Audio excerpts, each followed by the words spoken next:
দুজন কম্বল মুড়ি দিয়ে রাত জেগে মুভি দেখতে ব্যস্ত। হরহর মুভি কাঞ্চনা দেখছে। দুজনে মুভি দেখা শেষ করলো প্রায় 1টার সময়। দুজনের চোখে ঘুমের লেশ মাত্র নেই।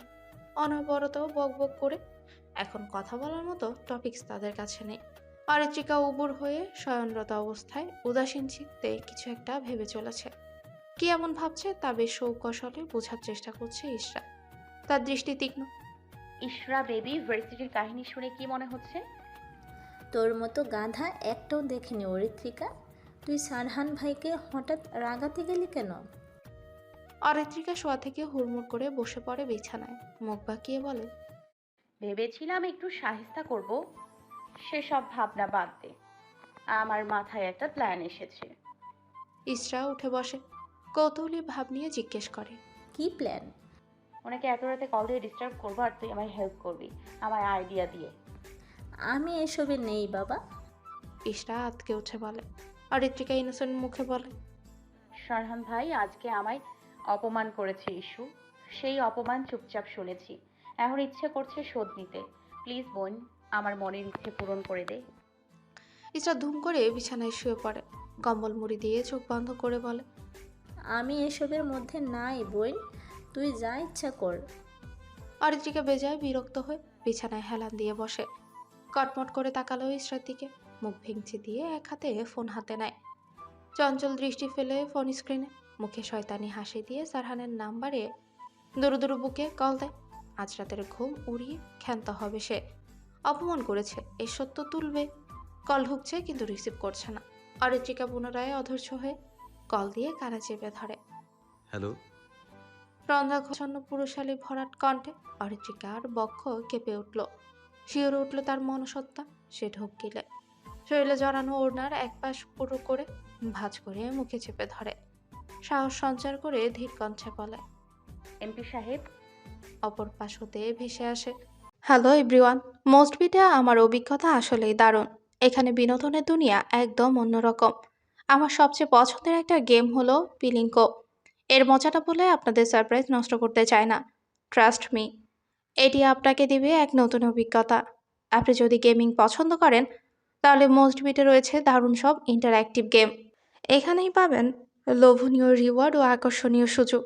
মোস্ট বিটে রয়েছে বিকাশ, নগদ, রকেট উপায় এবং অন্যান্য অনলাইন পেমেন্ট অপশন, যা দিয়ে সহজেই লেনদেন করা যায়। সঙ্গে আছে দিনে 24 ঘন্টা এবং সপ্তাহে 7 দিনের কাস্টমার সাপোর্ট। এই প্ল্যাটফর্মে লাইভ ইভেন্ট, স্ট্রিমিং দেখারও সুযোগ রয়েছে। নিজের প্রোমো কোডটি ব্যবহার করে রেজিস্ট্রেশন করুন এবং প্রথম ডিপোজিটেই পেয়ে যান বিশেষ অফার ও free spin. Don't miss this exciting opportunity.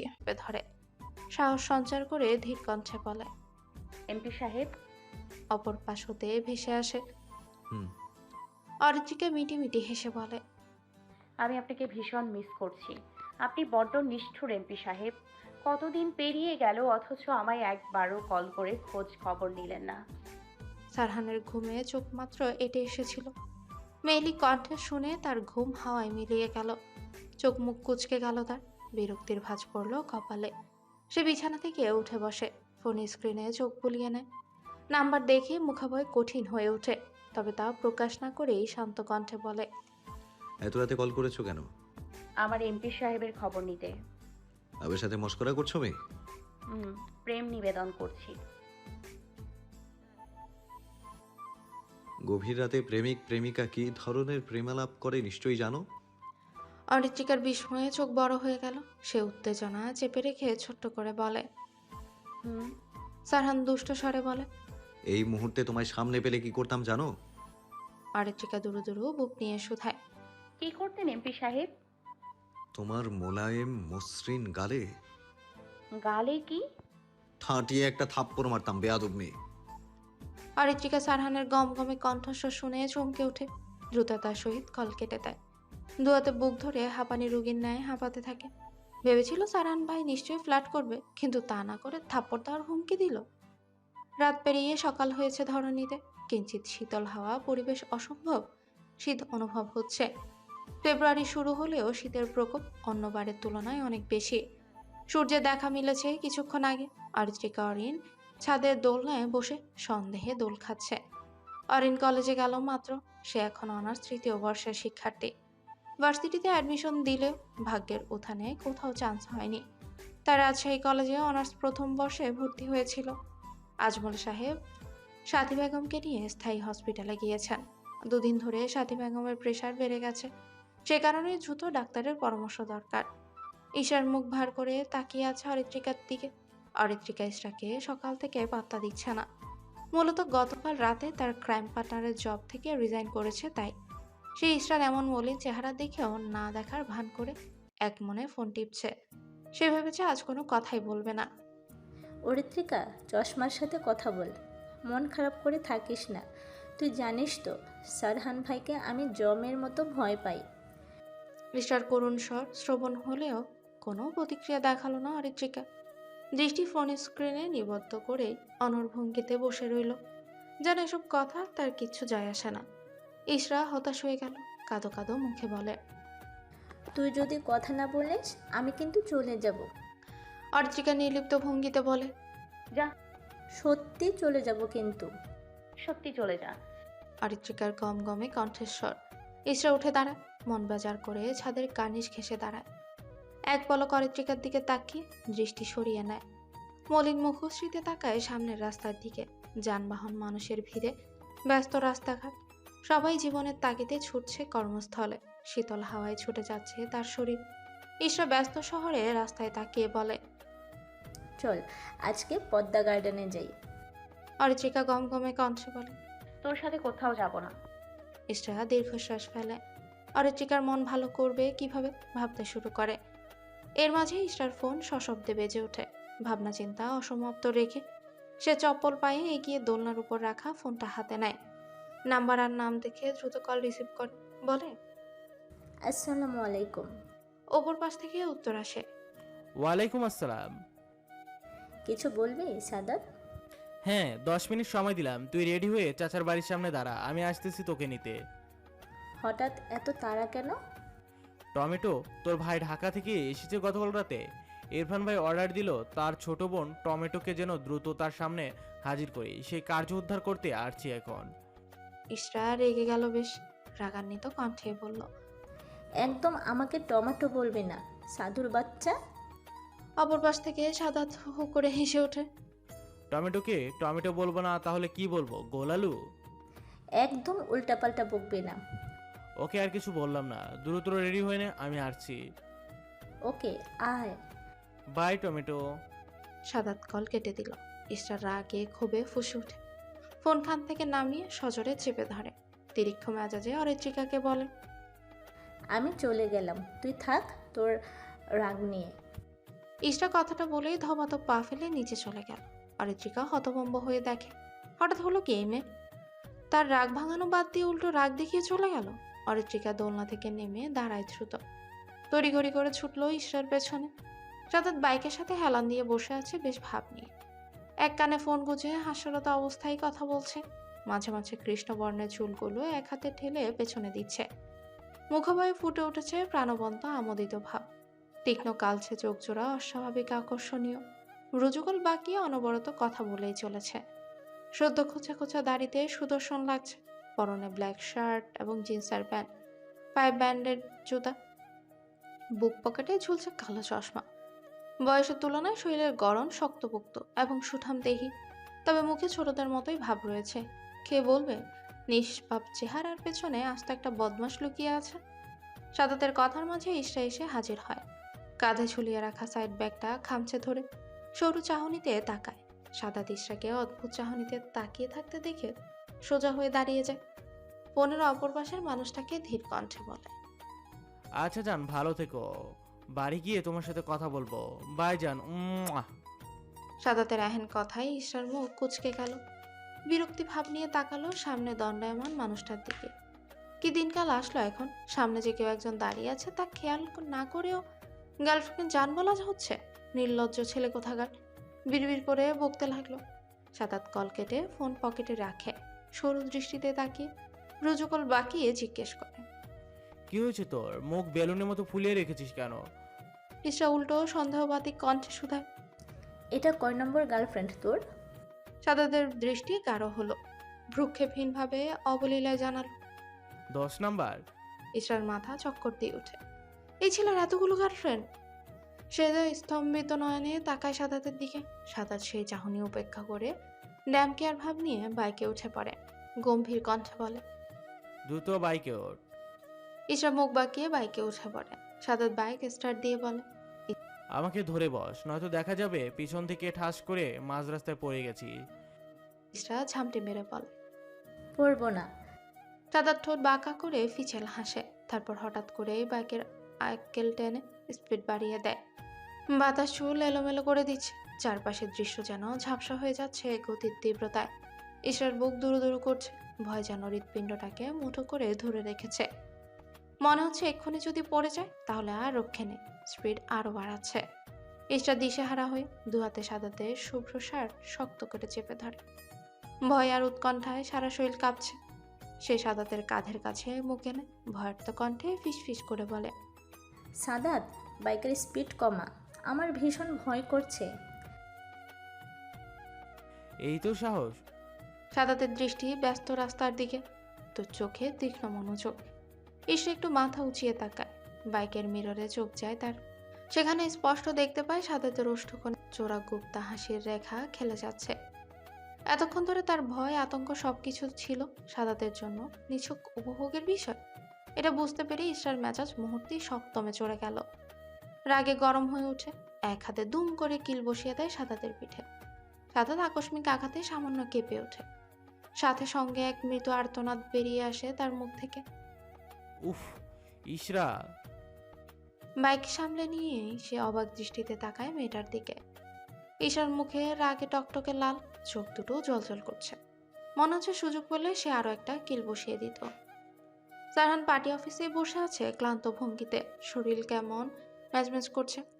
সকাল থেকে 3টে গুরুত্বপূর্ণ মিটিং করেছে সে। এসবের মাঝে মেহমুদ, রইস এবং হৈমির বিষয় নিয়ে বেশ চিন্তিত।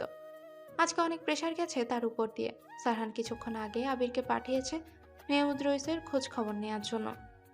আপাতত হৈমির কোনো চিন্তা তার মস্তিষ্কে নেই। বাচ্চাটাকে সারহান রাতেই তার ফ্রেন্ড মনের কাছে দেখভালের জন্য রেখে এসেছে। সারহান অধৈর্যের সহিত শার্টের উপরের বাটন খুলে চোখ বন্ধ করে গা এলিয়ে দিল আরামদায়ক চেয়ারটায়। এই শীতের দুপুরে এসি চলছে অফিসের রুমটায়। কেমন যেন নিস্তব্ধ সেই পরিবেশ। রুমের বাহিরে গার্ডেরা পাহারা দিচ্ছে। নিস্তব্ধতার জোয়ার ভাঙন সারহানের ফোনের কর্কশ রিংটনের শব্দে। সারহান বিরক্তিতে চোখ মুখ কুঁচকে এলো। বিরক্তির সহিত সামনে থাকা টেবিলটায় চোখ বন্ধ করে ফোনটা খোঁজার প্রয়াস চালালো। ফোনটা টেবিলেই পেল। ফোনটা রিসিভ করে কানে চেপে ধরতেই অপর পাশ হতে মেলি রিনরিনে কণ্ঠস্বর ভেসে এলো। এমপি সাহেব কেমন আছেন? সারহানের কপালে বেশ কয়েকটা ভাঁজ পড়ে। স্বাভাবিক ভ্রুযুগল কুঁচকে গেল। ভরাট কণ্ঠে বলল, আমাকে আবার জ্বালাতন করছো মেয়ে? মেয়েটা হাসলো বোধ হয়। জ্বালাতন কোথায় করলাম? আপনার মতো ব্যস্ত মানুষের একটু খোঁজ খবর নিচ্ছি। কণ্ঠস্বর শুনে মনে হচ্ছে ছোট বাচ্চা। এই মেয়ে, তোমার বয়স কত? সারহান ধমকে বলে। মেয়েটা একটু রাগ দেখিয়ে বলে, আমি মোটেও বাচ্চা নই এমপি সাহেব, আমার বয়স 19 বছর। সারহান চোখ মেলে সিলিং এর দিকে তাকায়। ওষ্ঠ কামড়ে গম্ভীর কণ্ঠে শুধায়, আমার বয়স কত জানো? হ্যাঁ জানি, মাত্র 28। মাত্র। জানেন এখনকার দিনে 30 বছর অনেক মেয়েদের কাছে কিছুই না। তারা তো সুগার ড্যাডিকে বিয়ে করে বিন্দাস সময় কাটাচ্ছে। তুমিও সুগার ড্যাডিকে বিয়ে করে নাও মেয়ে। আমাকে ডিস্টার্ব করা বন্ধ করে দাও। সারহান শক্ত গলায় বলে। অরিত্রিকা কিছুক্ষণ মৌন থেকে জিজ্ঞেস করে, দুপুরে খেয়েছেন? সারহানের কাটকাট জবাব, তোমাকে বলতে বাধ্য নই মেয়ে। আপনার কথাগুলো কিসের মতো জানেন? কিসের মতো? করলার রসের মতো বিদঘুটে তেতো। বলেই অরিত্রিকা ফিক করে হেসে দেয়। সারহানের চোয়াল শক্ত হয়ে ওঠে।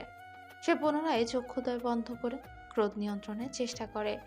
ফের মেলি কণ্ঠস্বর ভেসে এলো, আপনার করলার মতো তেতো জবান মিষ্টি হবে কিভাবে জানেন? বউয়ের 2-4টা মিষ্টি ঠোঁটের চুমু খেলে। সারহানের কথা শুনে ফিচেল হাসে। আমার না হওয়া বিবি যান। অরিত্রিকা স্পষ্ট স্বরে জবাব দেয়, তোমার ছোট্ট শরীর কি আমার চুম্বনের তীব্রতা সহ্য করতে পারবে মেয়ে?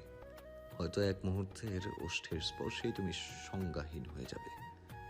সারহান ওষ্ঠ কামড়ে ফিচেল হাসে। এসব কথা তার ধাঁচে নেই, কিন্তু এই মেয়েকে একটু সায়স্তা করতে দু একটা কথা বলা যেন অনিবার্য হয়ে পড়েছে। সে বিস্মিত অচেনা মেয়েটার সাহস দেখে।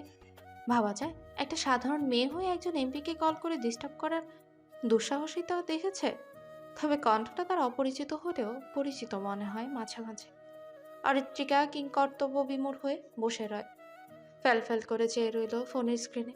এসব কি বলছে সারহান ভাই? চুমু? ছি! ভাবতেই লজ্জা লাল হয়ে গেল, দুগাল গরম হয়ে গেল, হাঁসফাঁস করে উঠল। নিচু স্বরেই বলল, এসব আপনি কি বলছেন এমপি সাহেব? একটা অচেনা মেয়েকে এসব কিসমিসের কথা বলছেন, লজ্জা করছে না? সারহান ভরাট কণ্ঠে সাবলীল ভাষায় বলে, লজ্জা পেলে কি করে হবে? ছেলেরা যদি লজ্জা করতো তাহলে দুনিয়ার বাবা ডাকটাই শোনা যেত না। আর হ্যাঁ, কিসমিসের প্রসঙ্গ কিন্তু তুমি নিজেই তুলেছো প্রথম। অরিত্রিকা নাক ধরে মুখ কুচকে বলে, আপনি অসভ্য এমপি সাহেব।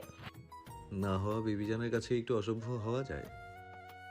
আমার খেয়ে দিয়ে কাজ নেই আপনাকে বিয়ে করতে যাব, ও সব বিবিজান বলা বাদ দিন। ভয় পেয়ে গেলে?